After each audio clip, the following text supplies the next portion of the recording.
नागवारी सही इज़हार सलीके से कर, कारी नफ़रत भी मेरे यार सलीके से कर।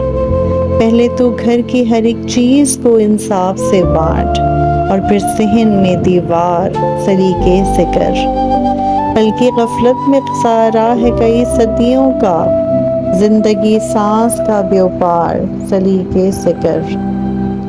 मैं कहीं बच ही ना जाऊं तेरी कोताही से, देख ए दुश्मने जां वार सलीके से कर। चुपके चुपके से नजर डाल दिले नाजुक पर, इस परिंदे को गिरफ्तार सलीके से कर। नागवारी सही इज़हार सलीके से कर, कारी नफ़रत भी मेरे यार सलीके से कर।